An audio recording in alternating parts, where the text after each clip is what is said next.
SSC द्वारा प्रतिवर्ष आयोजित की जाने वाली परीक्षा जूनियर हिंदी ट्रांसलेटर को लेकर बहुत सारे बच्चों के मन में डाउट होते हैं कि इसकी क्या एलिजिबिलिटी है। आने वाली वीडियोस में हम उस पर भी एक वीडियो बनाएंगे, लेकिन आज की वीडियो में बात करते हैं। बहुत सारे बच्चे इस बात को लेकर कंफ्यूज हैं कि क्या जीएचटी में सीईटी लागू होगा।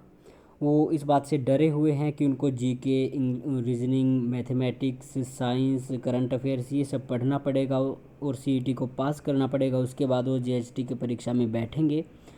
तो वो इस बात से बहुत ही ज़्यादा कंफ्यूज्ड हैं कि सीईटी लागू होगा या नहीं होगा, और उनके इस प्रश्न का केवल एक ही उत्तर है, जी नहीं, सीईटी जीएचटी में नहीं आएगा।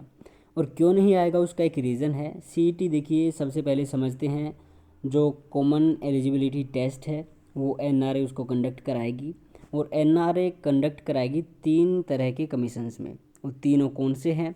नंबर 1 एसएससी है, स्टाफ सिलेक्शन कमीशन, नंबर 2 है आईबीपीएस, और नंबर 3 है आरआरबी। तो इन तीनों में जो परीक्षाएं होती हैं 3 स्तर पर, नंबर 1 10वीं, नंबर 2 12वीं, नंबर 3 बीए यानी बैचलर डिग्री, वो कोई भी हो सकती है, बीए ही ज़रूरी नहीं है।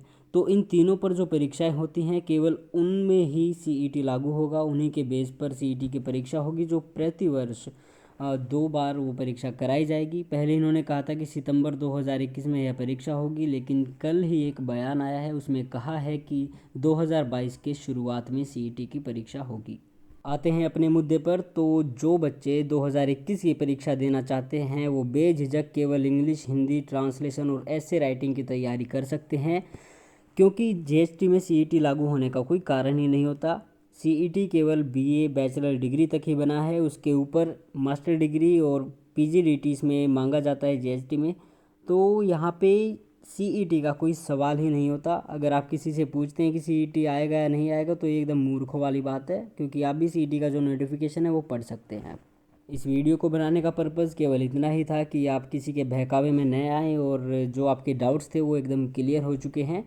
फिर भी अगर किसी को डाउट होता है तो आप कमेंट सेक्शन में कमेंट करके ज़रूर पूछ सकते हैं।